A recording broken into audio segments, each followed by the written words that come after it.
माद्यस्य यतोऽन्वयादितरतश्चार्तेष्वभिज्ञस्वराट् तेने ब्रह्महृदाय आदिकवये मुह्यन्ति यं सूरयः तेजो वारिमृदां यथा विनिमयो यत्र त्रिसर्गो मृषा धाम्ना स्वेन सदा निरस्तकुहकं सत्यं परं धीमहि यं प्रव्रजन्तमनुपेतमपेतकृत्यं द्वैपायनो विरहकातर आजुहाव पुत्रेति तन्मयतया तरवोऽपि नेदुः तं सर्वभूतहृदयं मुनिमानतोऽस्मि निगमकल्पतरोर्गलितं फलं शुकमुखादमृतद्रवसंयुतं पिबत भागवतं रसमालयं मुहुरहो रसिका भुवि भावुकाः हरिकथामृतसारगुरुಗಳ ಕರುಣದಿಂದಾಪನಿತು ಪೇಳುವೆ ಪರಮ ಭಗವದ್ಭಕ್ತರಿದನಾದರದಿ ಕೇಳುವುದು. ಶ್ರೀ ಗುರುಭ್ಯೋ ನಮಃ. ಹರಿ ಓಂ. ಹರಿ ಹರಿ ಓಂ.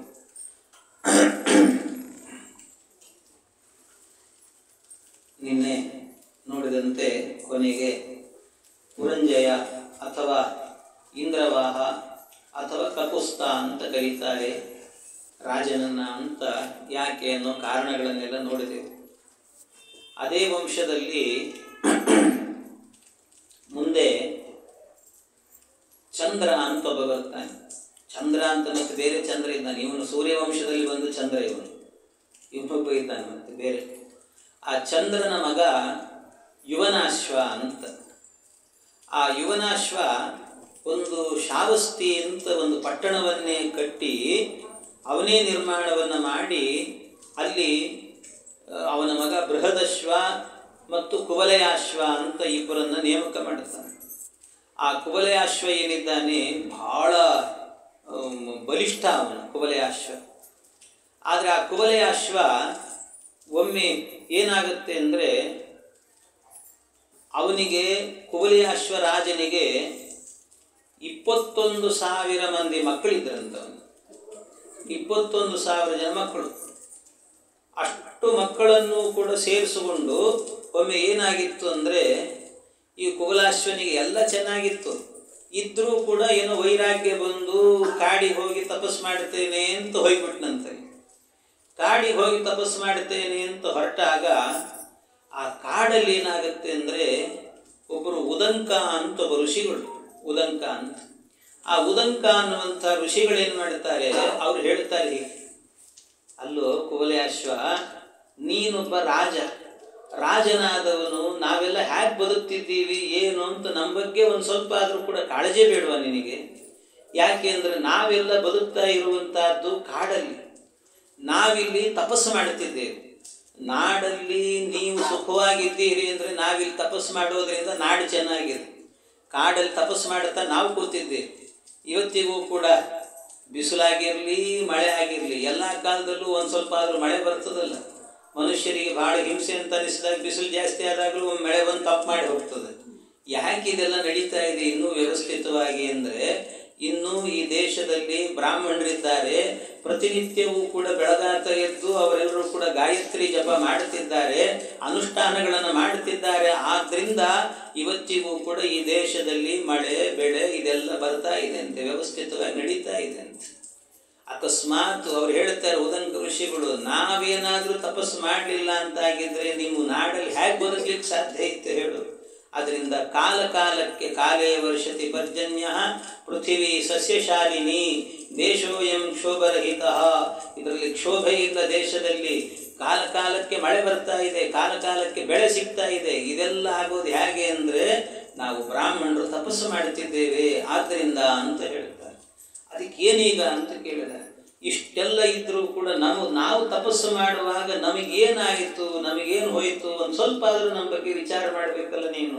ಏನು ಅಂತ ಕೇಳಿದ, ಏನಿಲ್ಲ, ಇಲ್ಲೇ ಒಬ್ಬ ರಾಕ್ಷಸ ಇದ್ದಾನೆ, ಅವನ ಹೆಸರು ದುಂದು ಅಂತ. ಅವನ ಹೆಸರು ದುಂದು ಅಂತ. ಆ ದುಂದು ರಾಕ್ಷಸ ಏನಿದ್ದಾನೆ ಅವನು ಎಂಥವನು ಅಂತಂದರೆ, ಅವನು ಈ ವಾಲುಕಾ ಸಮುದ್ರ ಅಂತ.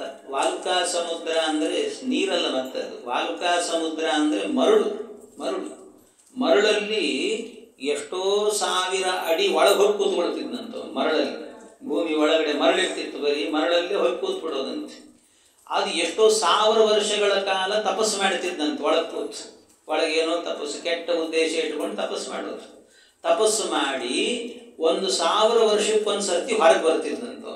1000 ವರ್ಷಕ್ಕೊಂದು ಸರ್ತಿ ಹೊರಗೆ ಬಂದವನೇ ಏನು ಮಾಡ್ತಿದ್ದ ಅಂದರೆ, ಒಂದು ಸರ್ತಿ ಅಂದರೆ ಅಲ್ಲಿ ಒಳಗೆ ಕೂತಾಗ ಉಸಿರುಗಟ್ಟಿರ್ತದಲ್ಲ, ಒಮ್ಮೆ ಉಸಿರಾಡಬೇಕು ಅಂತ ಹೊರಗೆ ಬರ್ತಿದ್ದಂತೆ.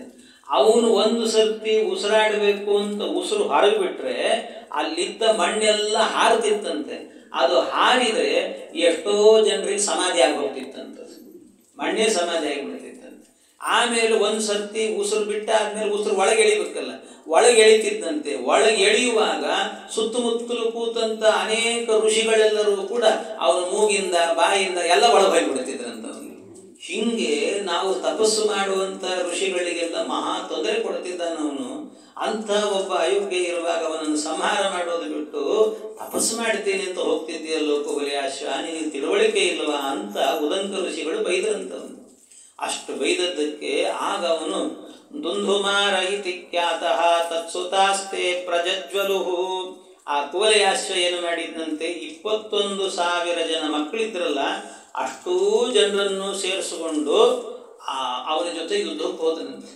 ಯುದ್ಧಕ್ಕೆ ಹೋದರೆ ಅಷ್ಟು ಜನ ಮಕ್ಕಳು ಸತ್ತರಂತೆ ಎಲ್ಲರೂ. 21,000 ಜನರಲ್ಲಿ 3 ಮಂದಿ ಮಾತ್ರ ಉಳಿದ್ರಂತೆ, 3 ಮಂದಿ. ಅದರಲ್ಲೂ ಕೂಡ ದೃಢಾಶ್ವ, ಕಪಿಲಾಶ್ವ, ಭದ್ರಾಶ್ವ ಅಂತ ಇಷ್ಟು 3 ಜನ ಮಕ್ಕಳು ಉಳಿದವರೆಲ್ಲರೂ ಕೂಡ ಸತ್ತರಂತೆ. ಹೀಗೆ ಸತ್ತರೆ ಆದರೆ ಇವನು ಮಾತ್ರ ಬಿಡಲಿಲ್ಲ. ಕುವಲಯಾಶ್ವ ಬಿಡದೇನೆ ಆ ದುಂದುವಿನ ಜೊತೆಗೆ ಹೋರಾಟ ಮಾಡಿ ಅವನನ್ನು ಸಂಹಾರ ಮಾಡಿದ್ದಂತೆ. ರಾಕ್ಷಸನ ಸಂಹಾರ ಮಾಡಿದ. ಆ ಸಂಹಾರ ಮಾಡಿ ಆಮೇಲೆ ಋಷಿಗಳಿಗೆಲ್ಲ ಒಳ್ಳೆ ರೀತಿ ತಪಸ್ಸು ಮಾಡಲಿಕ್ಕೆ ವ್ಯವಸ್ಥೆ ಮಾಡಿಕೊಟ್ಟ. ಆವತ್ತಿನಿಂದ ಆ ಏನು ರಾಜ ಇದ್ದಾನೆ ಕುವಲಾಶ್ವ, ಆ ಕುವಲಾಶ್ವನಿಗೆ ಇನ್ನೊಂದು ಹೆಸರು ಬಂತು, ದುಂಧುಮಾರ ಅಂತ ಹೆಸರಂತೆ. ಅಂದರೆ ದುಂದು ಅಂದರೆ ದುಂದು ರಾಕ್ಷಸ, ಅವನನ್ನು ಮಾರ ಕೊಂದವನು ಅಂತ ದುಂಧುಮಾರ ಅಂತ ಇನ್ನೊಂದು ಹೆಸರು ಕೂಡ ಅವನಿಗೆ ಬಂತು ಅಂತ ಹೇಳ್ತಾರೆ. ಹೀಗೆ ಇದು ಅವನ ಇಕ್ಷ್ವಾಕು ವಂಶದಲ್ಲಿ ಬಂದ ರಾಜರುಗಳ ಕಥೆಗಳಿವೆಲ್ಲವೂ ಕೂಡ. ಸೂರ್ಯನ ಮಗ ವೈವಸ್ವತನ ಮಗ ಇಕ್ಷ್ವಾಕುವಿನ ವಂಶ ಹೇಳ್ತಿದ್ದಾರೆ. ಅದರಲ್ಲಿ ದೃಢಾಶ್ವ, ಕಪಿಲಾಶ್ವ, ಭದ್ರಾಶ್ವ ಅಂತ 3 ಜನ ಮಕ್ಕಳಿದ್ದರು. ಅದರಲ್ಲಿ ದೃಢಾಶ್ವ ಏನಿದ್ದಾನೆ ಅವನ ಮಗ ಹರಿಯಶ್ವನ ಮಗ ನಿಕುಂಭ ಅಂತ. ಆಮೇಲೆ ನಿಕುಂಭನ ಮಗ ಬರಿಹಿಣಾಶ್ವ, ಅವನ ಮಗ ಕೃಶಾಶ್ವನ ಮಗ ಸೇನಜಿತ್ತನ ಮಗ ಯುವನಾಶ್ವ ಅಂತ ಹೇಳುತ್ತಾರೆ. ಆ ಯುವನಾಶ್ವ ಏನಿದ್ದಾನೆ ಅವನದೊಂದು ವಿಚಿತ್ರವಾದ ಕಥೆ ಅವನಂತೆ. ಆ ಯುವನಾಶ್ವ ಏನಂತೆ, ಅವನು ಹುಟ್ಟಿದ, ಅವನು ರಾಜನಾದನಂತೆ, ದೇಶಕ್ಕೆ ರಾಜನಾಗಿ ಎಲ್ಲ ಆಯಿತು. ಅವನಿಗೆ 100 ಮಂದಿ ಹೆಂಡಂದ್ರಂತೆ. 100 ಮಂದಿ ಹೆಂಡಂದ್ರಿದ್ರೆ ಒಬ್ಬರಲ್ಲೂ ಮಕ್ಕಳಾಗಿಲ್ಲ ಅಂತ. ಅವನು ಎಷ್ಟು ವಿಚಿತ್ರ, 100 ಮಂದಿ ಹೆಂಡಂದ್ರಿದ್ದರೂ ಕೂಡ ಮಕ್ಕಳಾಗಿಲ್ಲಂತೆ. ಅವನಿಗೆ ವೈರಾಗ್ಯ ಬಂದು ಕಡೆಗೆ ಏನು ಮಾಡಿದ, ಋಷಿಗಳಿದ್ದರು, ನೀವೆಲ್ಲರೂ ಕೂಡ ನನಗೆ ಅನುಗ್ರಹ ಮಾಡಬೇಕು ಅಂತ ಕೇಳಿದಾಗ, ಇಲ್ಲದೆ ಇದ್ರೆ ನಾನು ರಾಜ್ಯ ಬಿಟ್ಟು ಕಾಡಿಗೆ ಹೋಗಿಬಿಡ್ತೇನೆ ಅಂತಂದಾಗ ಎಲ್ಲ ಋಷಿಗಳು ಸೇರಿಕೊಂಡು ಒಂದು ಇಂದ್ರಯಾಗ ಮಾಡೋಣ ಅಂತಂದ್ರಂತೆ. ಇಂದ್ರಯಾಗ ಮಾಡೋಣ ಅಂತ ಹೇಳಿ ಇಂದ್ರಯಾಗ ಮಾಡಿಸಿದ್ರು ಅವನ ಕೈಯಿಂದ. ದೊಡ್ಡ ದೊಡ್ಡ ಯಾಗಗಳನ್ನು ಮಾಡಬೇಕು ಅಂತಾದರೆ ಸುಮ್ಮನೆ ಯಾಗ ಮಾಡಿಬಿಡೋದಿಲ್ಲ. ಅದಕ್ಕೆ ಹಿಂದಿನ ದಿವಸವೇನೆ ಕಲಶ ಪ್ರತಿಷ್ಠೆ ಅಂತ ನಡೀತದೆ ಅದಕ್ಕೆಲ್ಲ ಹಿಂದಿನ ದಿವಸ. ಹಾಗೆ ಅಂದರೆ ಹಿಂದಿನ ದಿವಸ ಸಾಯಂಕಾಲದ ಹೊತ್ತಿಗೆ ಕಲಶ ಪ್ರತಿಷ್ಠೆ, ಮರುದಿವಸ ಬೆಳಿಗ್ಗೆ ಹೋಮ. ಹೀಗೆ ಕ್ರಮ. ಈ 60ನೇ ವರ್ಷ ಶಾಂತಿ, 80ನೇ ಶಾಂತಿ ಇವೆಲ್ಲ ಮಾಡ್ತಾರಲ್ಲ, ಹಾಗೆಲ್ಲ ಕ್ರಮ ಇದೆ. ಮತ್ತು ಈಗೆಲ್ಲ ಸಮಯ ಇರುವುದಿಲ್ಲ ಅಂತ ಹೇಳಿ ಅವತ್ತೇ ಎಲ್ಲ ಮುಗಿಸ್ಬಿಡ್ತಾರೆ. ಅಂತೂ ಹಿಂದಿನ ದಿವಸ ಸಾಯಂಕಾಲ ಕಲಶ ಪ್ರತಿಷ್ಠಾಪನೆ ಮಾಡಬೇಕು. ಅದರ ಜೊತೆಗೆ ಅವತ್ತೇನಾದರೂ ಕೂಡ ಭಾಗವತ ಶ್ರವಣ ಮಾಡಬೇಕಂತೆ. ಮರುದಿವಸ ಹೋಮ ಮಾಡಿ ಆಮೇಲೆ ಎಲ್ಲ ಯಜ್ಞಗಳನ್ನೆಲ್ಲ ಮಾಡೋದು, ಈ ಕ್ರಮ. ಅವರಿಗೆ ಆಯಿತು ಅಂತ ಹಿಂದಿನ ದಿವಸ ಏನು ಮಾಡಿದ್ರಂತೆ, ಯಜ್ಞಕ್ಕೋಸ್ಕರವಾಗಿ ಎಲ್ಲ ರೀತಿ ಕಲಶಗಳನ್ನು ಪ್ರತಿಷ್ಠೆ ಮಾಡಿದರು. ಅದರಲ್ಲಿ ಒಂದು ವಿಶೇಷವಾದ ಕಲಶ ಇತ್ತಂತೆ. ಆ ವಿಶೇಷ ಕಲಶಕ್ಕೆಲ್ಲ ಅಭಿಮಂತ್ರಣಗಳನ್ನೆಲ್ಲ ಹಿಂದಿನ ದಿವಸವೇ ಮಾಡಿಟ್ರಂತೆ. ಹಿಂದಿನ ದಿವಸವೇ ಮಾಡಿಟ್ಟು ಎಲ್ಲ ಆಯಿತು. ಆದ ನಂತರ ಅವತ್ತು ರಾತ್ರಿ ಆಯಿತು, ನಾಳೆ ಬೆಳಿಗ್ಗೆ ಹೋಮ ಆಗ್ತದೆ, ಹೋಮ ಆದ ತಕ್ಷಣ ಬೇರೆ ಬೇರೆ ವ್ಯವಸ್ಥೆಗಳಿದ್ದಾವೆ, ಎಲ್ಲ ಮುಂದಿದ್ದು ಹೇಳ್ತೀವಿ ನಾವು ಅಂತ ಋಷಿಗಳೆಲ್ಲ ಹೇಳಿದ್ರು. ಆಯಿತು ಅಂತ ಹೇಳಿ ಎಲ್ಲರೂ ಕೂಡ ಹೋಗಿ ಮಲಗಿದ್ರಂತೆ. ಎಲ್ಲರೂ ಹೋಗಿ ಮಲಗಿದರು. ರಾಜ ತದ್ಯಜ್ಞ ಸದನಂ ಪ್ರವಿಷ್ಟೋ ನಿಶಿತರ್ಷಿತಃ. ಆ ರಾಜ ಯುವನಾಶ್ವ ಏನಿದ್ದ ಅವನೇನಾಯಿತು ಅಂದರೆ ನಿದ್ದೆಗಣ್ಣವನಿಗೆ ಪಾಪ. ನಿದ್ದೆಗಣ್ಣಿನಲ್ಲಿ ಹೊರಗೆ ಬಂದ. ಬಾಯಾರಿಕೆ ಆಯಿತು ಅವನಿಗೆ. ಬಾಯಾರಿಕೆ ಆದ ಕೂಡಲೇ ಆ ಕಡೆ ಈ ಕಡೆ ಹುಡುಕಿದ, ಏನು ಕಾಣಲಿಲ್ಲ. ನಿದ್ದೆ ಮೊಬ್ಬಿನಲ್ಲಿ ಹೋದ. ಅಲ್ಲೊಂದು ಕಲಶ ಇಟ್ಟಿದ್ರು ಅವರು, ಹಿಂದಿನ ದಿವಸ ಪ್ರತಿಷ್ಠೆ ಮಾಡಿ. ಆ ಕಲಶವನ್ನು ಎತ್ತುಕೊಂಡ, ಗಟ ಗಟ ಗಟ ಅಂತ ನೀರು ಕುಡ್ದು ಹಾಕಿದೆ. ಎಲ್ಲ ನೀರು ಕುಡಿದು ಬಿಟ್ಟ. ಕುಡ್ದಾದ ನಂತರ ಆಮೇಲೆ ಆಯಿತು, ಮರುದಿವಸ ಹೋಮ ಅಂತ ಹೇಳಿಬಿಟ್ಟು ಋಷಿಗಳೆಲ್ಲ ಎದ್ರು. ಇವನು ಹೋಗಿ ಮಲಗಿಬಿಟ್ಟ, ಗೊತ್ತಾಗಲಿಲ್ಲ ಇವನಿಗೆ. ಉತ್ತಿತಾಸ್ತೆ ನಿಶಮ್ಯಾತ ವ್ಯುದಕಂ ಕಲಶಂ ಪ್ರಭೋ ಪಪ್ರಚ್ಚುಹು ಕಸ್ಯ ಕರ್ಮೇದಂ ಪೀತಂ ಪುಂಸವನಂ ಜಲಂ. ಆಗ ಕೇಳಿದ್ರಂತೆ, ಅಲ್ಲ ಇಲ್ಲೊಂದು ಕಲಶ ಪ್ರತಿಷ್ಠೆ ಮಾಡಿದ್ವಿ ನಾವು, ಆ ಕಲಶ ಏನಾಯಿತು, ಅದರಲ್ಲಿ ಒಂದು ನೀರಿಟ್ಟಿದ್ವಿ ನಾವು, ನೀರೇನಾಯಿತು ಗೊತ್ತಾಗ್ತಾ ಇಲ್ಲಲ್ಲ ಅಂತ. ಅದು ಪುಂಸವನ ಅಂತ ಹೇಳಿ ಅದೆಲ್ಲ ಇರುತ್ತದೆ ಕಲಶ. ಆ ಕಲಶ ಏನಾಯಿತು ಗೊತ್ತಾಗ್ತಾ ಇಲ್ಲಲ್ಲ ಅಂತ ಹೇಳ್ತಾರೆ. ಒಂದು ಪುಂಸವನ ಅಂತ ಮಾಡುತ್ತಾರೆ. ಗರ್ಭಿಣಿ ಆದಾಗ ಒಳ್ಳೆ ರೀತಿ ಮಗು ಹುಟ್ಟಬೇಕು ಅಂತ ಆದರೆ ಅದಕ್ಕೊಂದು ಪುಂಸವನ, ಗರ್ಭಾಧಾನ ಪುಂಸವನಂ ಅಂತ. ಪುಂಸವನ ಅಂತ ಹೇಳ್ಬಿಟ್ಟು ಒಂದು ಸಂಸ್ಕಾರ ಅದು. ಆ ಸಂಸ್ಕಾರದಲ್ಲಿ ಏನು ಮಾಡ್ತಾರೆ ಅಂದರೆ, ಈ ಗರಿಕೆ ಇರ್ತದಲ್ಲ, ಗರಿಕೆ ಅಂದರೆ ಹುಲ್ಲು ಅಂದರೆ ಹುಲ್ಲು ಮತ್ತು ಎಲ್ಲ ಜಾತಿ ಇದ್ದಲ್ಲ, ಗರಿಕೆ ಅಂತಲೇ ಒಂದು ಜಾತಿ ಇರ್ತದೆ. ಆ ಜಾತಿಯ ಹುಲ್ಲನ್ನು ತಗೊಂಡು ಸಾಣೆಕಲ್ಲು ಇರ್ತದಲ್ಲ ಅದರಲ್ಲಿ ಚೆನ್ನಾಗಿ ತೇಯ್ಬೇಕು. ಅದನ್ನು ತೇಯ್ದು ಅದರದ್ದು ರಸ ಬರ್ತದೆ, ರಸ. ಆ ರಸವನ್ನೇನು ಮಾಡ್ತಾರೆ ಅಂತಂದರೆ, ಯಾರು ಗರ್ಭಿಣಿ ಆಗಬೇಕು ಹೆಣ್ಣಿರ್ತಾಳೆ ಅವಳಿಗೆ ಮೂಗಿನಿಂದ ಹಾಕ್ತಾರೆ ಒಳಗಡೆ, ಮೂಗಲ್ಲಿ ಎಳ್ಕೋಬೇಕು ಅದನ್ನು. ಹಾಗೆಲ್ಲ ಮಾಡಲಿಕ್ಕೆ ಇರ್ತದೆ. ಆ ಥರ ಆಗ ಮಗು ಚೆನ್ನಾಗಿ ಹುಡುಕ್ತದೆ. ಅಂಥದ್ದು ಪುಂಸವನ. ಅಂಥದ್ದೆಲ್ಲ ಆಗಿನ ಕಾಲದಲ್ಲಿ ಕಲಶಗಳನ್ನೇ ಪ್ರತಿಷ್ಠೆ ಮಾಡಿಬಿಡ್ತಿದ್ರು ಅದಕ್ಕೆ. ಹಾಗೆ ಅಂಥದ್ದು ಅದನ್ನು ಪ್ರತಿಷ್ಠೆ ಮಾಡಿ ಎಲ್ಲ ಮಾಡಿದಾಗ ಅದು ನೀರು ಕುಡಿದ್ಬಿಟ್ಟು ಯಾರು ಮಾಡಿದ್ದಾರೆ ಅಂತ ಕೇಳಿದ್ರು ಅವರೆಲ್ಲ. ಕೇಳಿದಾಗ ಆಗ ಅವರು ಹೇಳಿದ್ರಂತೆ, ಈಗ ಗೊತ್ತಾಗಲಿಲ್ಲ. ರಾಜನೇ ಬಂದು ಯುವನಾಶ್ವ ಹೇಳಿದ, ಇಲ್ಲ ರಾತ್ರಿ ನನಗೆ ಬಾಯಾರಿಕೆ ಆಗಿತ್ತು, ಗೊತ್ತಾಗಲಿಲ್ಲ, ಏನೋ ನಿದ್ದೆಗಣ್ಣಲ್ಲಿ ನಾನೇ ಕುಡಿದು ಬಿಟ್ಟಿದ್ದೀನಿ ಅಂತಂದ್ರೆ. ಅಂದು ಕೂಡಲೇ ಆ ಋಷಿಗಳಲ್ಲಿ ಎಂಥ ಕೆಲಸ ಮಾಡಿದ ಮಾರಾಯ, ನಾವಿಟ್ಟಿದ್ದನ್ನು ನೀನು ಹೆಂಡತಿ ಕುಡಿಬೇಕು ಅಂತ ಹೇಳ್ಬಿಟ್ಟಿಟ್ಟಿದ್ದು ನೀನು ಕುಡಿದಿಯಲ್ಲೋ ಮಾರಾಯ ಅಂದ್ರೆ ಅವರು. ಯಾಕೆ ಅಂದರೆ ಯಾರು ಇದನ್ನು ಕುಡಿತಾರೋ ಅವ್ರು ಗರ್ಭಿಣಿ ಆಗ್ತಾರೆ ಅಂತಂದ್ರು. ಕುಡಿದವ್ರು ಗರ್ಭಿಣಿ ಆಗ್ತಾರೆ. ನೀ ಕುಡಿದು ಕೂತಿಯಲ್ಲೋ ಮಾರಾಯ, ಯಾಕೆ ಕುಡಿದು ನೀನು ಅಂತ ಕೇಳಿದ್ರಂತವ್ರು. ಕೇಳಿದರೆ ಕಂದಾಸ್ಯತಿ ಕುಮಾರೋಯಂ. ಆ ಸಂದರ್ಭದಲ್ಲಿ ಇಷ್ಟು ಕೇಳಿದ ಏನು ಹೇಳಬೇಕು ಗೊತ್ತಾಗಲಿಲ್ಲ. ಕಡೆಗೆ ನೋಡಿದರೆ ಆ ಯುವನಾಶ್ವ ಇದ್ನಲ್ಲೇ ಅವನೇ ಗರ್ಭಧಾರಣೆ ಮಾಡಿಬಿಟ್ಟಂತೆ. ಏನು ಅನ್ಬೇಕು ಅವನಿಗೆ, ಏನು ಗರ್ಭಿ ಅನ್ಬೇಕೋ ಗರ್ಭಿಣಿ ಅನ್ಬೇಕೋ ಗೊತ್ತಿಲ್ಲ. ಅಂತೂ ಗರ್ಭಧಾರಣೆ ಮಾಡಿಬಿಟ್ಟ ಅವನೇ. ಗಂಡೆ ಗರ್ಭವನ್ನು ಧಾರಣೆ ಮಾಡಿ ಮಗು ಹುಟ್ಟಿತು. ಒಳಗಡೆ ಹೊಟ್ಟೆಯಲ್ಲಿ ಮಗುನೇ ಬಂದ್ಬಿಡುತ್ತಂತೆ. ಮಗು ಬಂತು, ಹೆಂಡತಿ ಗರ್ಭಿಣಿ ಆಗಬೇಕು, ನೋಡಿದರೆ ತಾನು ಗರ್ಭಧಾರಣೆ ಮಾಡಿ ಕೂತಿದ್ದಾನೆ. ಹೇಗೆ ಮಾಡಬೇಕು ಗೊತ್ತಾಗಲಿಲ್ಲ. ಕಡೆಗೆ ತತತ್ಕಾಲವು ಪಾವೃತ್ತೆ ಕುಕ್ಷಿಂ ನಿರ್ವಿದ್ಯ ದಕ್ಷಿಣಂ. ಅದು 9 ತಿಂಗಳಾದ್ಮೇಲೆ ಬೆಳೆದಾದ್ಮೇಲೆ ಹೊರಗೆ ಬರಬೇಕಲ್ಲ, ಹೊರಗೆ ಬರೋದು ಹೇಗೆ, ಇದು ಭಾರಿ ಸಮಸ್ಯೆ ಆಗೋಯ್ತಲ್ಲ ಅಂತ ಅಂದ್ಕೊಂಡ್ರೆ ಕಡೆಗೆ ಆ ಮಗು ಏನಾಯ್ತಂತೆ, ಅವನ ಹೊಟ್ಟೆಯ ಬಲಭಾಗವನ್ನು ಸೀಳ್ಕೊಂಡು ಹೊರಗೆ ಬಂತಂತೆ. ಹೊಟ್ಟೆಯ ಬಲಭಾಗ ಸೀಳ್ಕೊಂಡು ಹೊರಗೆ ಬಂತು. ಹೊರಗೆ ಬಂದು ಕೂಡಲೇ ಆ ಮಗು ನೋಡಿದರೆ ಅದು ಅಳ್ತಾ ಇದೆ. ಹುಟ್ಟಿದ ಕೂಡಲೇ ಮಗು ಹಸಿವು ಅಂತ ಅಳುತ್ತದೆ. ಆಗ ಎದೆ ಹಾಲು ಕೊಡಬೇಕು. ಇವನು ಏನು ಕೊಡಬೇಕು, ಎಲ್ಲಿಂದ ಹಾಲು ಕೊಡಬೇಕು ಪಾಪ.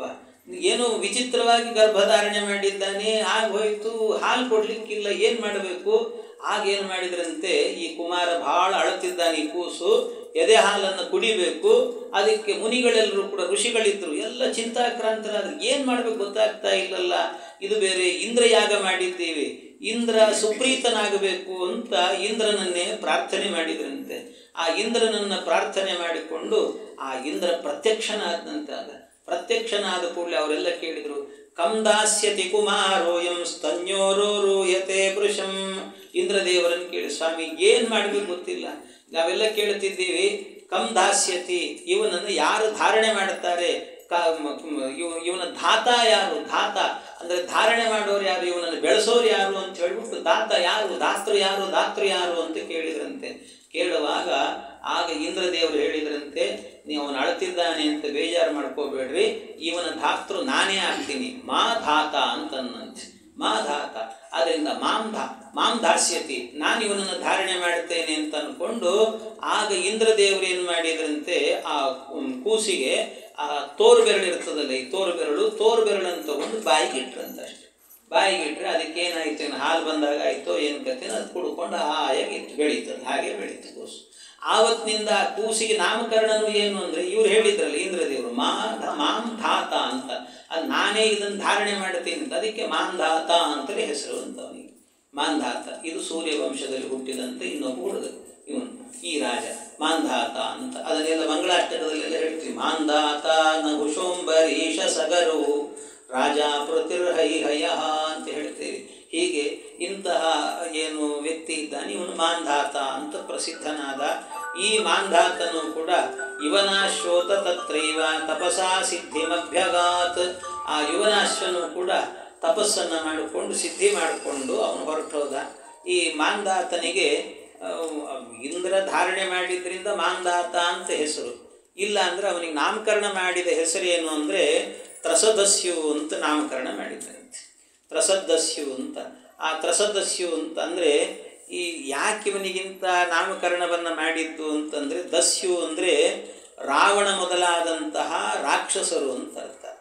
ಆ ರಾಕ್ಷಸರ ಜೊತೆಗೆ ಯುದ್ಧ ಮಾಡಿ ಅವರನ್ನು ಹೆದರಿಸಿದ್ದಂತ ಅನ್ಸಿರುತ್ತೆ. ರಾವಣನ್ನೇ ಗಡಗಡ ಅಂತ ನಡಗಿಸಿದ್ದಂತೆ ಅವನು. ಅಂಥ ರಾಜ ಇವನಾದ್ರಿಂದ ತ್ರಸತ್ ಅಂದರೆ ಹೆದರಿಕೆಯನ್ನು ಉಂಟು ಮಾಡಿದವನು. ಯಾರಿಗೆ? ದಸ್ಯು ಅಂದರೆ ರಾಕ್ಷಸರಿಗೆ.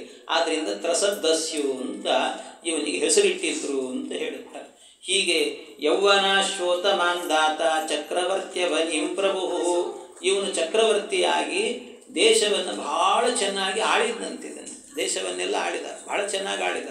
ಎಲ್ಲ ಚೆನ್ನಾಗಿ ದೇಶ ಎಲ್ಲ ಆಡಿದ ಮೇಲೆ ಆಮೇಲೆ ಏನಾಯ್ತಂತೆ, ಇವನಿಗೆ ಒಂದು ದಿವಸ ಇದ್ದಕ್ಕಿದ್ದಾಗೇನೆ ಇವರ ಮನೆಗೆ ಸೌಭರಿ ಅಂತ ಋಷಿಗಳು ಬಂದ್ರಂತೆ. ಸೌಭರಿ ಋಷಿಗಳು.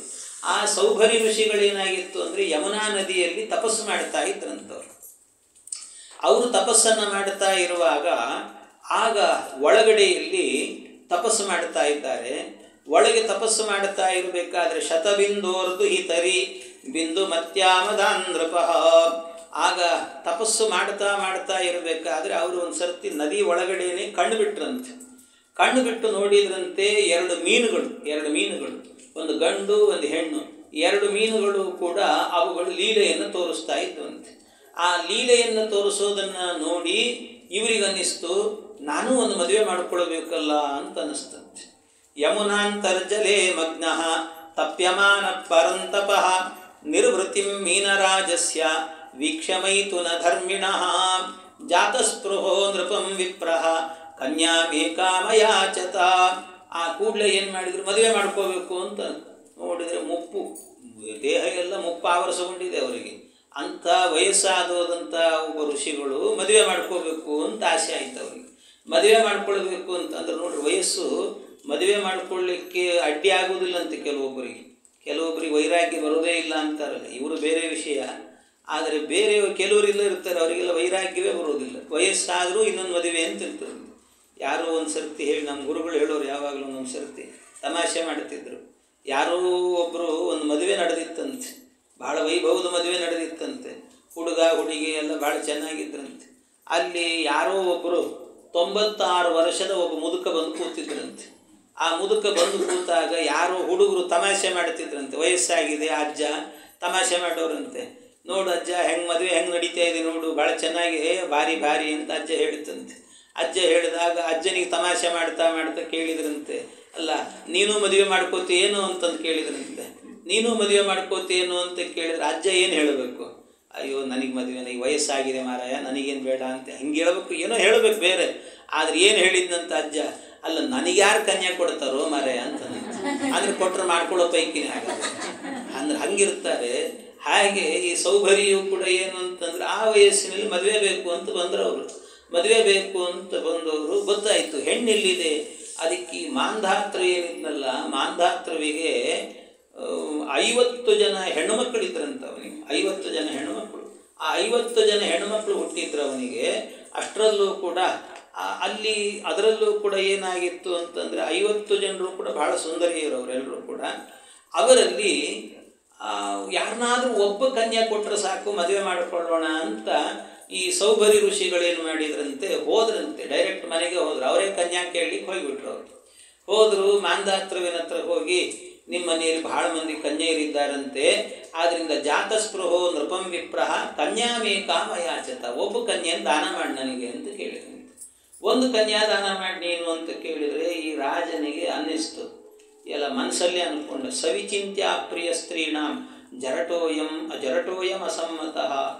ಅಲ್ಲ, ಏನು ಮಾಡೋದು, ಡೈರೆಕ್ಟಾಗಿ ಬೇರೆ ಕೇಳ್ತಿದ್ದಾರೆ, ಕೊಡಲ್ಲ ಅಂತಂದ್ರೆ ಏನು ತಪ್ಪು ತಿಳ್ಕೊತಾರೋ ಏನೋ. ಅದಕ್ಕೆ ಕೆಲವೊಂದು ಸಂದರ್ಭ ಹೀಗೆ ಬರ್ತಿರ್ತದೆ, ಸಂದರ್ಭಗಳು ಕೆಲವು ಯಾರೋ ನೋಡಿರ್ತಾರೆ, ನಿಮ್ಮ ಮಗಳಿದ್ದಾಳೆಲ್ಲ ಕನ್ಯಾ ಕೊಟ್ಬಿಡ್ರಿ ಅಂತ ಕೇಳಿಬಿಡ್ತಾರೆ. ಕೇಳಿದರೆ ಅವರಿಗೆ ಇಷ್ಟ ಇರಲ್ಲ, ಇಲ್ಲ ನಮಗೆ ಇಷ್ಟ ಇಲ್ಲ ಅಂತ ಡೈರೆಕ್ಟ್ ಹೇಳಲಿಕ್ಕಾಗಲ್ಲ. ಅದಕ್ಕೇನೋ ಒಂದು ಕಾರಣ ಹುಡುಕ್ಬೇಕಾಗ್ತದೆ. ಅದಕ್ಕೇನು ಮಾಡಬೇಕು, ಮೊದಲು ಟೈಮ್ ತೊಗೊಂಡು ಆಮೇಲೆ ತಡ್ರಿ ಒಂದು ಸ್ವಲ್ಪ ವಿಚಾರ ಮಾಡಿ ಹೇಳ್ತೀವಿ ಅಂತ ಹೇಳಿ 4 ದಿವಸ ಬಿಟ್ಟು, ಇಲ್ಲ ಜಾತಕ ಹೊಂದಾಣಿಕೆ ಆಗಲ್ಲ, ಅಥವಾ ಏನೋ ನಾಡಿ ಕೂಟ ಕೂಡೋದಿಲ್ಲ, ಏನೋ ಒಂದು ಹೇಳಿ ಕಳಿಸೋದಷ್ಟೇ, ಹಿಂಗಿರ್ತದೆ. ಹಂಗೆ ವಿಚಾರ ಮಾಡಬೇಕು ಅಂತ ಇವನೇನು ಮಾಡಿದ ಅಂದರೆ, ಅದಕ್ಕೆ ಭಾಳ ಉಪಾಯ ಮಾಡಿ ಹೇಳಿದ್ನಂತೆ. ಅಲ್ಲ, ಇವರು ಮುದುಕರನ್ನ ಯಾರು ಒಪ್ಪಿಕೊಳ್ತಾರೆ, ಅದಕ್ಕೋಸ್ಕರವಾಗಿ ಬೇಡ, ಒಂದು ಕೆಲಸ ಮಾಡೋಣ ಅಂತ ನನ್ನ 50 ಜನ ಹೆಣ್ಣುಮಕ್ಕಳನ್ನು ಕರೆಸ್ತೀನಂತೆ. ಅವ್ರು ಎದುರಿಗೆ ನಿಲ್ತಾರೆ, ಅವ್ರು ನಿಮ್ಮನ್ನು ನೋಡಿ ಯಾರಾದರೂ ಒಬ್ಬರೊಪ್ಪಿದ್ರು ನಿಮಗೆ ಮದುವೆ ಮಾಡಿಕೊಡ್ತೀನಿ ಅಂತಂದ್ರೆ, ಯಾರು ಒಪ್ಪಲ್ಲ ಅಂತ ಇವನಿಗೆ. ಯಾಕೆಂದರೆ ಜರಟೋಯಂ ಅಸಮ್ಮತಃ. ಜರಟ ಅಂತಂದ್ರೆ ಏನೂ ಇಲ್ಲ ಇದರಲ್ಲಿ ಅಂತ, ಅಂದರೆ ಎಲ್ಲ ಮುಪ್ಪು ಜರಟ ಅಂದರೆ ಮುಪ್ಪು ಬಂದಿದೆ. ಈ ಮುದುಕನ್ನು ಯಾರಾದರೂ ಬಯಸ್ತಾರೆ, ಯಾವ ಹುಡುಗಿಯಾದರೂ ಕೂಡ ಬಯಸೋದಿಲ್ಲ. ಆದ್ದರಿಂದ ಜರಟೋಯಂ ಅಸಮ್ಮತಃ, ಎಲ್ಲರೂ ಕೂಡ ಸಮ್ಮತಿ ಸೂಚಿಸೋದಿಲ್ಲ, ಅಸಮ್ಮತಿಯನ್ನು ಮಾಡುತ್ತಾರೆ ಅಂತ ಅಂದುಕೊಂಡು ಹೇಳಿದರು. ಎರಡರ್ಥ ಇಲ್ಲಿ ಅಂತಾರೆ ಸತ್ಯಧರ್ಮ ತೀರ್ಥರು ವ್ಯಾಖ್ಯಾನ ಮಾಡುವಾಗ, ಜರಟೋಯಂ ಅಸಮ್ಮತಃ ಅಂತ ಒಂದು, ಇನ್ನೊಂದು ಜರಟಃ ಅಯಂ ಅಸಮ್ಮತಃ ಅಲ್ಲ, ಜರಟಃ ಯಮಸಮ್ಮತಃ ಅಂತ ಹೇಳ್ತಾರೆ. ಯಮಸಮ್ಮತಃ ಅಂದರೆ ಯಮಪಟ್ಟಣಕ್ಕೆ ಹೋಗ್ಲಿಕ್ಕೆ ರೆಡಿಯಾಗಿ ಕೂತವ್ರು ಇವ್ರನ್ನ ಯಾರು ಮದುವೆ ಮಾಡಿಕೊಳ್ತಾರೆ ಅಂತ, ಹಾಗೆ ಅಂತ ಇನ್ನೊಂದು ಅರ್ಥನೂ ಮಾಡ್ತಾರೆ. ಅದಕ್ಕೆ ಇಷ್ಟು ಹೇಳ್ತಿರುವಾಗ ಆಯಿತು ಅಂದರೆ ಇವರು ಸೌಕರ್ಯಗಳು 50 ಜನರನ್ನು ಕರಿ ನೀನು. ಇವು ಹೋದ ಪಾಪ, ಹೋಗಿ ರಾಜ 50 ಜನರಿಗೂ ಬರ್ರಿ ಅಂತೇಳಿ. ಅವ್ರು ಬರೋದ್ರೊಳಗೆ ಸೌಭರಿ ಋಷಿಗಳೇನು ಮಾಡಿಬಿಟ್ಟಿದ್ರಂತೆ, ತಾರುಣ್ಯದ ಒಳ್ಳೆ ಚಿಲುಮೆಯಾದಂತೆ ಅದ್ಭುತವಾದ ರೂಪದಿಂದಾಗಿ ಸ್ಫುರದ್ರೂಪಿಯಾಗಿ ನಿಂತುಬಿಟ್ಟಿದ್ರಂಥವ್ರು. ಸ್ಫುರದ್ರೂಪಿಯಾಗಿ ನಿಂತಿದ್ರು. ಆ ಸ್ಫುರದ್ರೂಪಿಯಾಗಿ ನಿಂತಾಗ ಸಾಧಯಿಷ್ಯೇ ತಥಾತ್ಮಾನಂ ಸುರಸ್ತ್ರೀಣಾಮಪೀಪ್ಸಿತಂ. ಏನು ಅಕಸ್ಮಾತ್ ದೇವಲೋಕದ ಸ್ತ್ರೀ ದೇವತೆಗಳು ನೋಡಿದ್ರು ಇವ್ರನ್ನ ಮದುವೆ ಮಾಡ್ಕೋಬೇಕು ಅನಿಸ್ಬೇಕು, ಹಂಗಿದ್ರಂತೆ. ಅಂಥ ಸ್ಫುರದ್ರೂಪ ಬಂದಿತ್ತಂತೆ. ಅಂಥ ದೇವತಾ ಸ್ತ್ರೀಯರು ಬಯಸುವಂಥ ದೇಹವನ್ನು ಪಡ್ಕೊಂಡು ನಿಂತುಬಿಟ್ಟಿದ್ದಾರೆ. ಅವರು ನಿಂತಾಗ ಬಂದರು, 50 ಜನ ಬಂದು ನೋಡ್ತಾರೆ. ನೋಡಬೇಕಾದ್ರೆ ಒಬ್ಬರು ಮದುವೆ ಮಾಡಿಕೊಂಡ್ರೆ ಸಾಕು ಅಂತ ಇವ್ರು ಹೇಳಿದರು. 50 ಜನ ಬಂದವರು ಅವರೆಲ್ಲ ಹೇಳಿದ್ರಂತೆ, ನಾ ಮಾಡ್ಕೋತೀನಿ ಅಂತ ಎಲ್ಲರೂ ಮುಂದೆ ನಿಂತಂತೆ. ಎಲ್ಲರೂ ಕೂಡ 50 ಜನರು ಕೂಡ ಎಲ್ಲರೂ ಮಾಡ್ಕೋತೀನಿ ಅಂದ್ರಂತೆ. ಎಲ್ಲರೂ ಮಾಡ್ಕೋತೀನಿ ಅಂತಂದರೆ ಕಡೆಗೆ ಏನು ಮಾಡಿ, ಯಾರು ಕಡೆಗೆ ಇವ್ರು ಹೇಳಿದ್ರಂತೆ 50 ಜನರನ್ನು ಕರ್ಕೊಂಡು ಹೋಗ್ತೀನಿ ಕೊಡ್ರಿ ಅಂತಂದ್ರು. ಅವ್ನು ಕೇಳಿದಾಗ ಒಂದು ಕನ್ಯಾದಾನ ಮಾಡಿದರೆ ಮುಗಿದು ಹೋಗ್ತಿತ್ತ, ಸುಮ್ಮನೇನು ತಲಹರಟೆ ಮಾಡಿದ. ರಾಜ ಹೋದ, ಬ್ರಾಹ್ಮಣರನ್ನು ತಡೋಲಿಕ್ಕೆ ಹೋಗ್ಬಾರ್ದು ಹಂಗೆಲ್ಲ. ಅದಕ್ಕೆ ಹಂಗೆ ಮಾಡಿದ ಕೂಡಲೇ ಇವರೇನು 50 ಜನರನ್ನು ಕಟ್ಕೊಂಡು ಹೋದ್ರು. ಕಡೆಗೆ 50 ಜನರನ್ನು ಕಟ್ಕೊಂಡು ಹೋದರು. 50 ಜನರ ಜೊತೆಗೂ ಕೂಡ ಇವರು ಒಂದು ಯೋಗ ಶಕ್ತಿಯಿಂದಾಗಿ 50 ಶರೀರಗಳನ್ನು ಪಡ್ಕೊಂಡ್ರಂತೆ. ಇವರು ಒಬ್ಬರೇ 50 ಶರೀರ ಪಡ್ಕೊಂಡ್ರಂತೆ. 50 ಶರೀರವನ್ನು ಪಡ್ಕೊಂಡು ಎಲ್ಲರ ಜೊತೆಗೂ ಕೂಡ ವಿಹಾರವನ್ನು ಮಾಡಿ ಆಮೇಲೆ ಮೋಕ್ಷಕ್ಕೆ ಹೋದರು ಅಂತ ಹೇಳ್ತಾರೆ. ಏನು ಇವ್ರದ್ದು ವಿಚಿತ್ರ ಕಥೆ, ಅರ್ಥವೇ ಆಗಲ್ಲ ಅಂತ ಹೇಳಿದರೆ ಶ್ರೀಮದಾಚಾರ್ಯರು ಇಲ್ಲೆಲ್ಲ ನಿರ್ಣಯಗಳನ್ನು ಕೊಡ್ತಾರೆ. ಸೌಭರಿ ಋಷಿಗಳೇನಿದ್ದಾರಲ್ಲ ಅವರು ಮಹಾಯೋಗಿಗಳು, ಜೀವನ್ಮುಕ್ತರು ಅಂತಂದರೆ ಮುಕ್ತಿ ನಿಶ್ಚಯ ಆಗಿಬಿಟ್ಟಿರ್ತದೆ ಅವರಿಗೆ. ಆದರೂ ಪ್ರಾರಬ್ಧ ಇರ್ತದಂತಷ್ಟೇ. ಪ್ರಾರಬ್ಧ ಅಂದರೆ ಪ್ರಾರಬ್ಧ ಇನ್ನೂ ಇಷ್ಟು ದೇಹದಲ್ಲಿ ಬಂದು ಹೋಗಬೇಕು ನೀವು ಅಂತ ಕೆಲವು ಇರ್ತದೆ. ಹಾಗೆ ಅವ್ರಿಗೇನಾಗಿತ್ತಂತೆ, ನಿಶ್ಚಯ ಆಗಿಬಿಟ್ಟಿತ್ತು, ಮುಕ್ತಿ ನಿಶ್ಚಯ ಆಗಿತ್ತು. ಆದರೆ ಅವ್ರಿಗೆ ಇನ್ನೂ 50 ದೇಹದ ಒಳಗೆ ಬಂದು 50 ಬಾರಿ ಸಂಸಾರ ಮಾಡಿದ ಮೇಲೆ ಮೋಕ್ಷ ಅಂತ ಇತ್ತಂತವ್ರಿಗೆ. ಅಲ್ಲಿ ತನಕ ಮೋಕ್ಷ ಇಲ್ಲ ಅಂತಿತ್ತು. ಹಾಗಾಗಿ ಏನಾಗಿತ್ತಂತೆ, ಇವರು 50 ಜನರ ಜೊತೆಗೂ ಕೂಡ ಸಂಸಾರವನ್ನು ಮಾಡಿದರು. 50 ಜನರ ಜೊತೆಗೂ ಕೂಡ ಸಂಸಾರವನ್ನು ಮಾಡಿದ ಕೂಡಲೇ 50 ಜನ್ಮಗಳಿತ್ತಲ್ಲ ಇವರಿಗೆ. ಮೊದಲೇ ಗೊತ್ತಿತ್ತು 50 ಜನ್ಮಗಳಿದೆ ಅಂತ. ಆ 50 ಜನ್ಮದ್ದು ಕೂಡ ಒಂದೇ ಜನ್ಮದಲ್ಲೇನೆ 50 ಶರೀರ ಪಡ್ಕೊಂಡು 50 ಜನ್ಮದ್ದನ್ನು ಕೂಡ ಒಟ್ಟಿಗೆ ಪ್ರಾರಬ್ಧವನ್ನು ಅನುಭವಿಸಿದ್ರಂತೆ. ಅದೆಲ್ಲ ಯೋಗಿಗಳಿಗೆ ಸಾಧ್ಯ. ಅದೆಲ್ಲ ಯೋಗದ ಶಕ್ತಿ ಅಂತ ಹೇಳ್ತಾರೆ. ಅದು ಯೋಗಿಗಳಿಗೆ ಸಾಧ್ಯ, ನಮಗೆಲ್ಲ ಹಾಗೆಲ್ಲ ಆಗೋದಿಲ್ಲ. ಸುಮ್ಮನೆ ಏನೇನೋ ಮಾಡಿಕೊಂಡು ನಾನು ದೇಹ ಮಾಡ್ಕೊಳ್ತೀನಿ ಅಂತೇಳಿ ಇನ್ನೊಂದು ಮದುವೆಗೆ ಹಾಗೆಲ್ಲ ಮಾಡಲಿಕ್ಕಾಗಲ್ಲ. ಯೋಗದ ಶಕ್ತಿಯಿಂದ ಮಾತ್ರ ಸಾಧ್ಯ ಅಂತ. ಅವರು ಋಷಿಗಳು, ಅವರೆಲ್ಲ ಮಾಡಬಹುದು. ಹೀಗೆ ಅವರು ಮಾಡಿದ್ದು ಅಂತ ಹೇಳುತ್ತಾರೆ. ಆ ರೀತಿ ಮಾಡಿಕೊಂಡ್ರಂತೆ. ಇದೇ ರೀತಿಯಲ್ಲಿ ಏನಾಗಿತ್ತು ಅಂದರೆ, ಇದೇ ರೀತಿ ನಮ್ಮ ಇವರಲ್ಲೂ ಕೂಡ ಒಂದು ಉದಾಹರಣೆ ಬರ್ತದೆ. ಒಬ್ಬರು ವಾದರಾಜಾಚಾರ್ಯ ಅಂತ ಹೇಳ್ಬಿಟ್ಟು, ಜಮಖಂಡಿ ವಾದರಾಜಾಚಾರ್ಯ ಅಂತಿದ್ರು. ವಾದರಾಜ ಸ್ವಾಮಿಗಳು ಮಹಾಭಕ್ತರು. ವಾದರಾಜ ಸ್ವಾಮಿಗಳಿಗೆ ಅವರು ಹರಿಕಥಾಮೃತ ಸಾರಕ್ಕೆ ಸಂಸ್ಕೃತದಲ್ಲಿ ಒಂದು ವ್ಯಾಖ್ಯಾನವನ್ನು ಬರೆದಿದ್ದಾರೆ.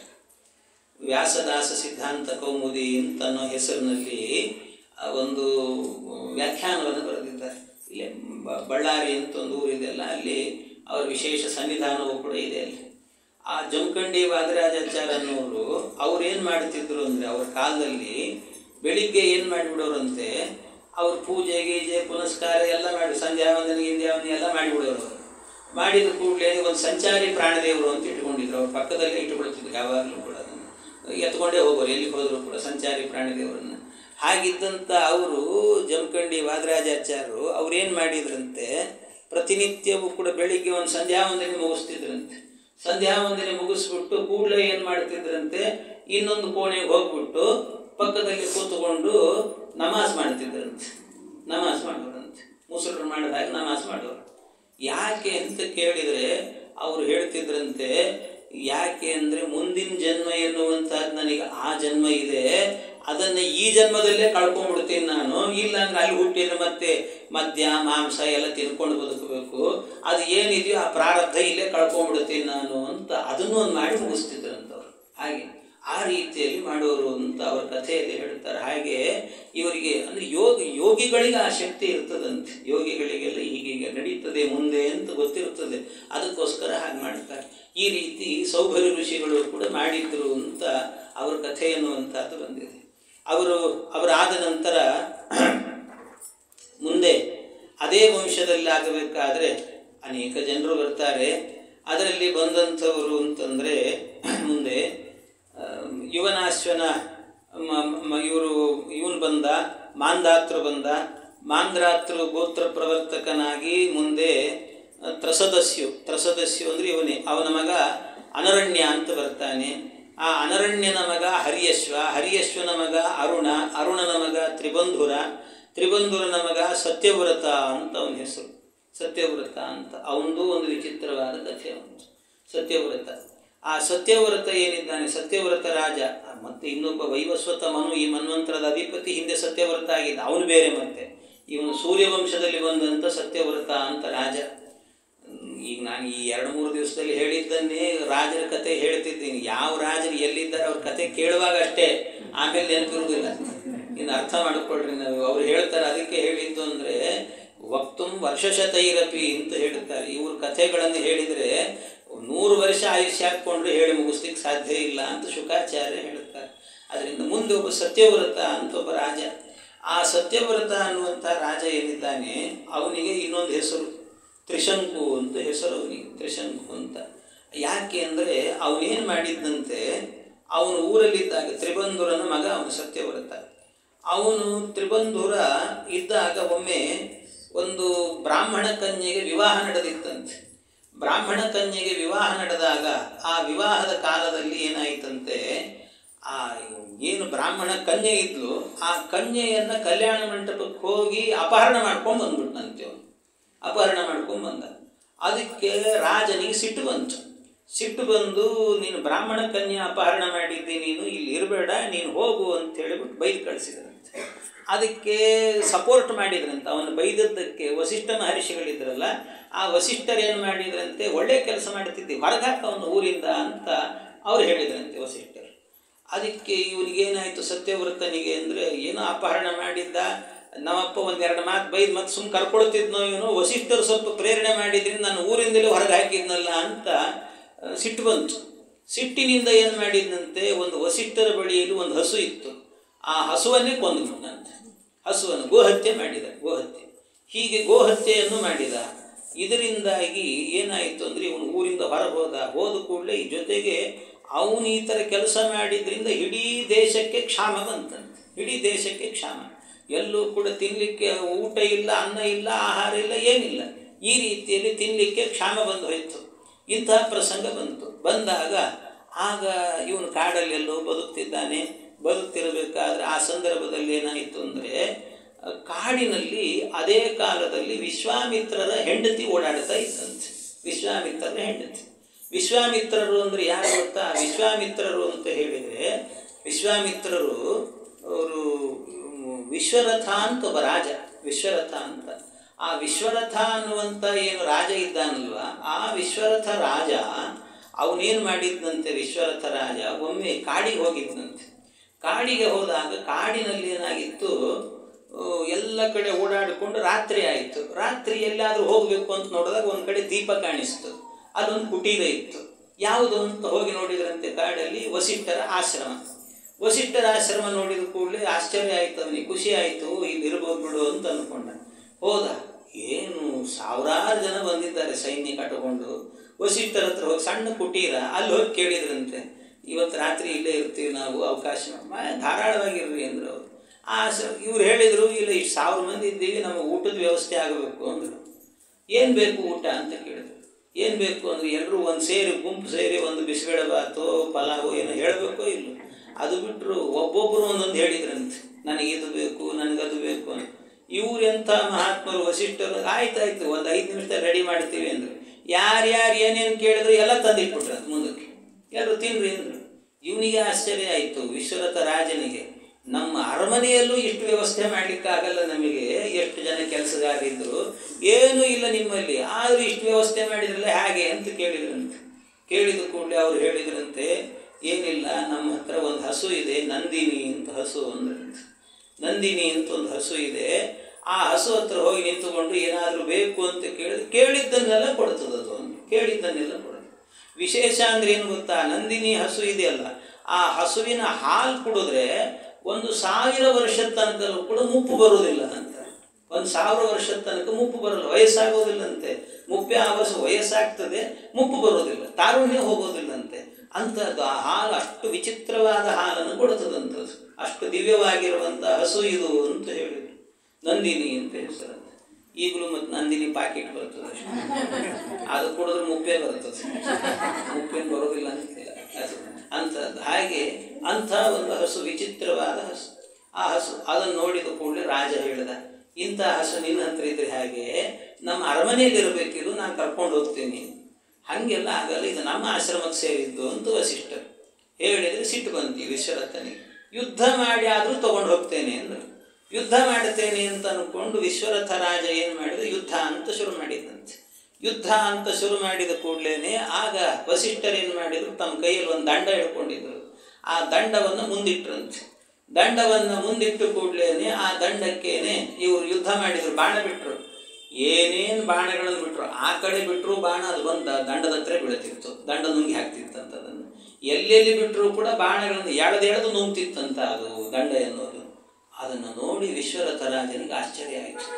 ಎಲ್ಲ ಬ್ರಾಹ್ಮಣ, ಏನೋ ನಿನ್ನ ಕಥೆ, ವಸಿಷ್ಠರು ಬ್ರಾಹ್ಮಣರು, ಎಂಥ ಅದ್ಭುತನು, ಬರೀ ಒಂದು ದಂಡ ಹಿಡ್ಕೊಂಡು ನಾನು ತೋಳುಬಲದಿಂದ ಎಷ್ಟು ಹೋರಾಟ ಮಾಡಿದರೂ ಕೂಡ ಏನಾಗ್ತಾ ಇಲ್ಲಲ್ಲ ನಿನಗೆ, ನಿನ್ನನ್ನು ಗೆಲ್ಲಲಿಕ್ಕೆ ಸಾಧ್ಯ ಇಲ್ಲಲ್ಲೋ ಮಾರ, ಏನು ಅದ್ಭುತ ಇದು. ಈ ಬ್ರಾಹ್ಮಣರ ಬಲ ಸಾಮಾನ್ಯ ಅಲ್ಲ, ಗಾಯತ್ರಿ ಬಲ ಅವರದ್ದು. ದಿಗ್ಬಲಂ ಕ್ಷತ್ರಿಯ ಬಲಂ ಬ್ರಹ್ಮತೇಜೋ ಬಲಂ ಬಲಂ ಅಂತ ಹೇಳಿದೆ. ಈ ಕ್ಷತ್ರಿಯ ಬಲಕ್ಕೆ ಧಿಕ್ಕಾರ, ಬ್ರಹ್ಮ ತೇಜಸ್ಸಿನ ಬಲ ಏನದು, ಬ್ರಾಹ್ಮಣರ ಬಲ, ಮಂತ್ರದ ಬಲ, ಅದು ಅದ್ಭುತವಾದಂಥ ಬಲ ಇದು ಅಂತ ಬ್ರಾಹ್ಮಣರನ್ನು ಹೊಗಳಿ ಸಂತೋಷಪಟ್ಟನಂತೆ. ಸಂತೋಷಪಟ್ಟು ಆಮೇಲೆ ಹೇಳಿದ್ರಂತೆ, ವಿಶ್ವರಥ ಹೇಳಿದ, ಇನ್ನು ನಾನು ಕ್ಷತ್ರಿಯನಾಗಿರೋದಿಲ್ಲ, ನಾನು ನನ್ನ ಜೀವನದಲ್ಲಿ ಬ್ರಾಹ್ಮಣ್ಯವನ್ನು ಪಡೀತೀನಿ, ನಾನು ಬ್ರಾಹ್ಮಣನಾಗ್ತೇನೆ ಅಂತ ಅಂದ್ಕೊಂಡು ತಪಸ್ಸಿಗೆ ಹೋದ್ರಂತೆ ವಿಶ್ವಾಮಿತ್ರರು. ಈ ಕಡೆ ತಪಸ್ಸಿಗೆ ಹೋಗಿದ್ದಾರೆ ವಿಶ್ವಾಮಿತ್ರರು. ಈ ಕೆಲಸವನ್ನು ಮಾಡಿ ಇಷ್ಟು ನಡೆದಿದ್ದಾಗ ಆಗ ಇಡೀ ದೇಶದಲ್ಲಿ ಕ್ಷಾಮ ಬಂದಿದೆ. ಯಾಕೆ ಅಂದರೆ ಈ ತ್ರಿಶಂಕು ಮಾಡಿದಂಥ ಕೆಲಸ, ಬ್ರಾಹ್ಮಣ ಕನ್ಯೆಯನ್ನು ಅಪಹರಣ ಮಾಡಿದ್ದಾನೆ, ಗೋಹತ್ಯೆ ಮಾಡಿದ್ದಾನೆ ವಸಿಷ್ಠರದ್ದು. ಇದೆಲ್ಲ ಮಾಡಿದ್ರಿಂದಾಗಿ ಇಡೀ ದೇಶದಲ್ಲಿ ಕ್ಷಾಮ, ಬೆಳೆ ಇಲ್ಲ, ಏನಿಲ್ಲ ಅಂತ ಕ್ಷಾಮ ಬಂದಿದೆ.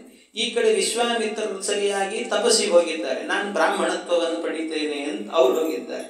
ಎಷ್ಟು ಬ್ರಾಹ್ಮಣತ್ವ ಪಡೆದ್ರು ಕೊನೆಗೆ ಬಿಡಲಿಲ್ಲ, ತಪಸ್ಸು ಮಾಡಿ ಬ್ರಾಹ್ಮಣ್ಯ ಪಡೆದು ಗಾಯತ್ರಿ ಮಂತ್ರ ಕಂಡುಕೊಂಡ್ರು. ಇವತ್ತು ನಾವೆಲ್ಲ ಬ್ರಾಹ್ಮಣರೇನು ಗಾಯತ್ರಿ ಮಂತ್ರ ಜಪ ಮಾಡ್ತೀವಿ, ಅವ್ರು ಹೇಳ್ಕೊಟ್ಟಾಗ ಗಾಯತ್ರಿ ಮಂತ್ರವೇ ವಿಶ್ವಾಮಿತ್ರ ಋಷಿ ಗಾಯತ್ರಿ ಛಂದ ಅಂತಲೇ ಹೇಳೋದು ನಾವೆಲ್ಲ. ಹಾಗೆ ಅಂಥ ಒಂದು ದಿವ್ಯವಾದ ಮಂತ್ರ ಅದು. ಅಂಥ ಮಂತ್ರ ಕಂಡುಕೊಂಡ್ರು. ಅವರು ತಪಸ್ಸಿಗೆ ಹೋಗಿದ್ರಂತೂ. ತಪಸ್ಸಿಗೆ ಹೋದಾಗ ಕ್ಷಾಮ. ಆ ಕ್ಷಾಮದ ಕಾಲದಲ್ಲಿ ಏನಾಯ್ತಂತೆ, ಈ ಕಡೆಯಿಂದ ವಿಶ್ವಾಮಿತ್ರರ ಹೆಂಡತಿ, ಆ ವಿಶ್ವಾಮಿತ್ರರ ಹೆಂಡತಿಗೆ ಅನೇಕ ಜನ ಮಕ್ಕಳಿದ್ರು, 7-8 ಜನ ಮಕ್ಕಳಿದ್ರು ಅವರು. ಆ ಮಕ್ಕಳನ್ನೆಲ್ಲ ಸಣ್ಣ ಕೂಸುಗಳು ಕೆಲವು ಕಟ್ಕೊಂಡು ಹೋಗ್ತಾ ಇದ್ದಂತೆ. ದಾರಿಯಲ್ಲಿ ಹೋಗ್ತಿದ್ದಾಳೆ. ದಾರಿಯಲ್ಲಿ ಹೋಗಬೇಕಾದ್ರೆ ಒಂದು ಕೂಸು ಏನು ಮಾಡಿ, ಒಂದು ಕೂಸನ್ನು, ಸಣ್ಣ ಕೂಸು ಇತ್ತದು, ಆ ಸಣ್ಣ ಕೂಸನ್ನು ಈ ಕುತ್ತಿಗೆಗೆ ಒಂದು ಜೋಳಿಗೆಯನ್ನು ಮಾಡಿಕೊಂಡು ಆ ಜೋಳಿಗೆಯಲ್ಲಿ ಈ ಕೂಸನ್ನು ಹಾಕ್ಕೊಂಡು ಆ ಕೂಸನ್ನು ಮಾರಾಟ ಮಾಡಲಿಕ್ಕೆ ಅಂತ ಹೋಗ್ತಿದ್ದಂತೆ. ಯಾಕೆ ಅಂದರೆ ಎಲ್ಲ ಕಡೆಯಲ್ಲೂ ಕೂಡ ಕ್ಷಾಮ, ತಿನ್ಲಿಕ್ಕೆ ಗತಿ ಇಲ್ಲ.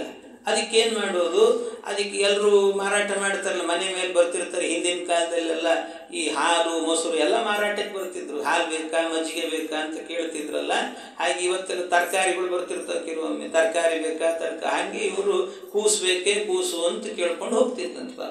ಯಾರಾದರೂ ಕೂಸು ಮಾರಾಟ ಮಾಡ್ತಿದ್ದೀನಿ ತಗೊಳ್ತೀರಾ ಅಂತ ಕೇಳ್ಕೋದು ಹೋಗ್ತಿದ್ದಂತೆ. ಅದು ಈ ಭಾಗ ಏನಿದೆ ಇದಕ್ಕೆ ಸಂಸ್ಕೃತದಲ್ಲಿ ಗಲ ಅಂತ ಕರೀತಾರೆ.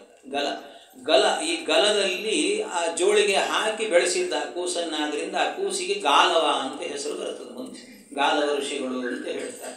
ಅಂತೂ ವಿಶ್ವಾಮಿತ್ರರ ಮಕ್ಕಳು ಹೋಗಿ ಆ ಮಗುನ ಮಾರಬೇಕು ಅಂತ ಹೋಗುವಾಗ ಸರಿಯಾಗಿ ಈ ತ್ರಿಶಂಕು ಎದುರಿಗೆ ಬಂದಂಥವ್ರು.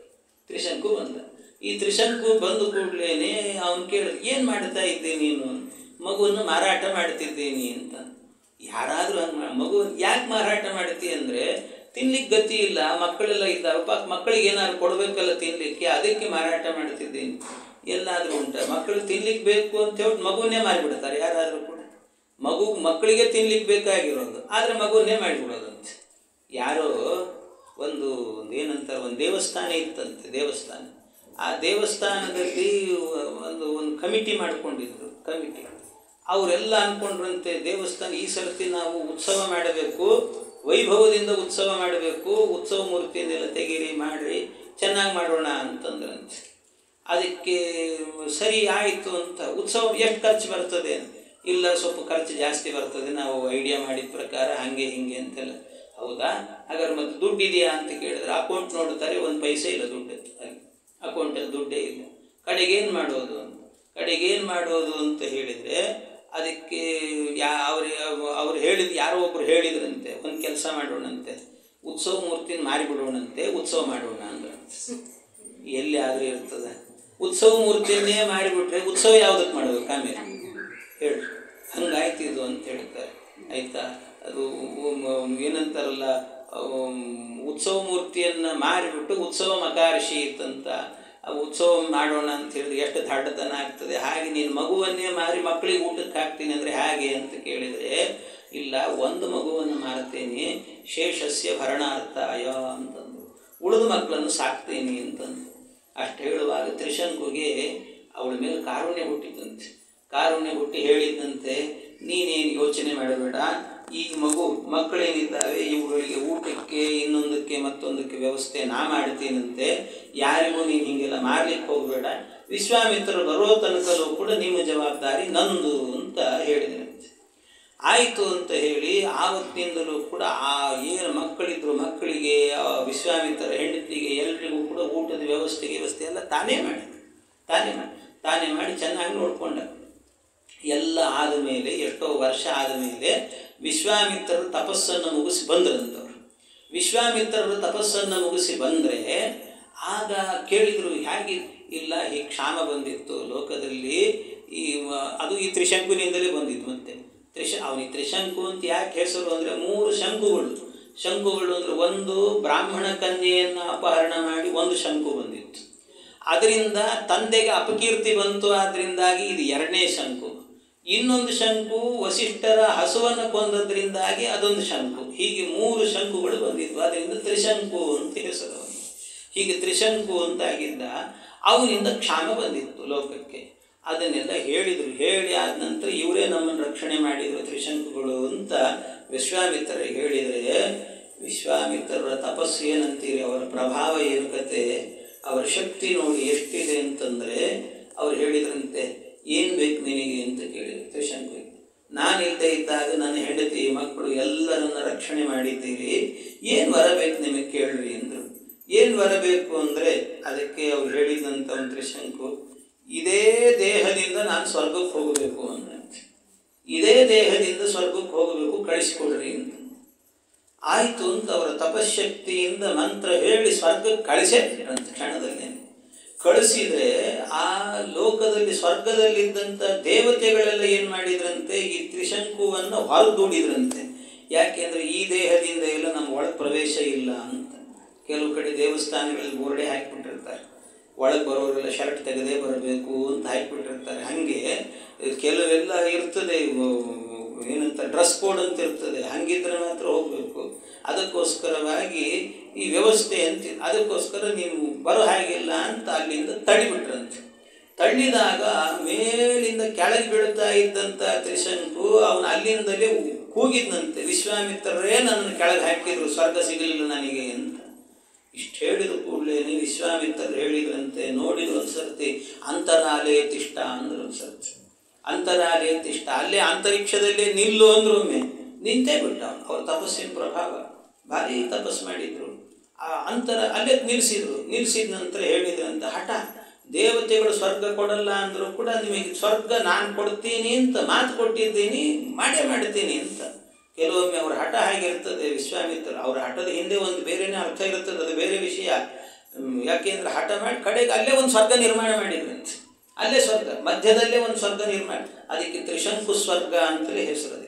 ಆ ಸ್ವರ್ಗ ದೇವಲೋಕದಲ್ಲಿ ಏನೇನು ವ್ಯವಸ್ಥೆಗಳಿದ್ದಾವೋ ಅದೆಲ್ಲ ವ್ಯವಸ್ಥೆ ಇಲ್ಲೂ ಇದೆ ಅಂತ, ಇಲ್ಲೂ ಇದೆ ವ್ಯವಸ್ಥೆ.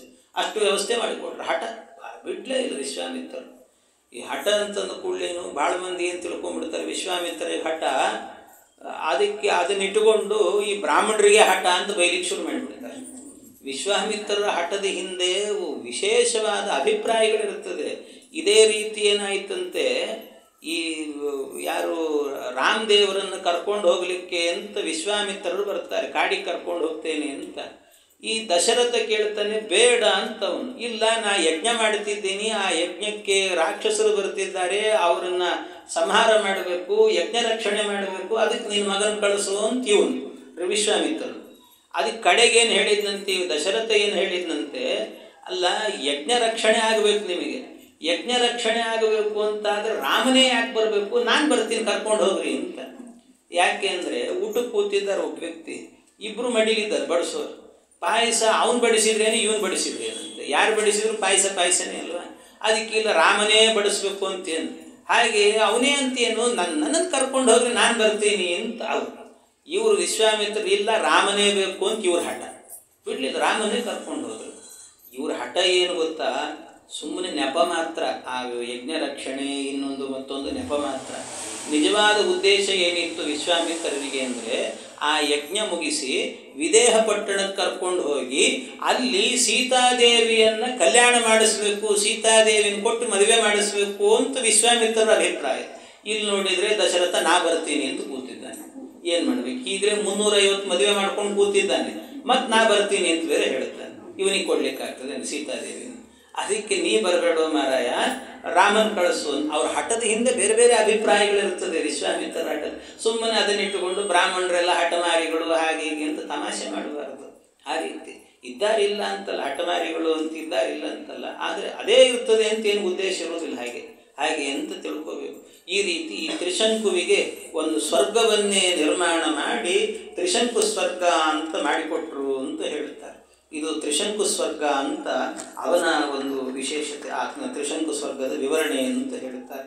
ಇದು ಆದ ನಂತರ ಆ ತ್ರಿಶಂಕು ಏನಿದ್ದಾನಲ್ಲ ಸತ್ಯವ್ರತ, ಆ ಸತ್ಯವ್ರತನ ಮಗನೇ ಹರಿಶ್ಚಂದ್ರ ಅಂತ. ಹರಿಶ್ಚಂದ್ರ ರಾಜ, ಅವನು ಕೇಳೇ ಇದ್ದೀರಲ್ಲ ಕತೆ, ಸತ್ಯ ಹರಿಶ್ಚಂದ್ರ ಅಂತ ಹೇಳ್ತಾರೆ. ಆ ಹರಿಶ್ಚಂದ್ರ ರಾಜ, ಆ ಹರಿಶ್ಚಂದ್ರ ರಾಜನ ಕಥೆ ಎನ್ನುವಂಥದ್ದು ಬರುತ್ತದೆ. ಅವನದು ವಿಸ್ತಾರವಾದ ಕಥೆ, ಸ್ವಲ್ಪ ವಿಸ್ತಾರ ಕಥೆ, ಆದರೆ ಬಹಳ ರೋಚಕವಾದಂಥ ಕಥೆ, ಭಾರಿ ರೋಚಕ ಅವನದ್ದು.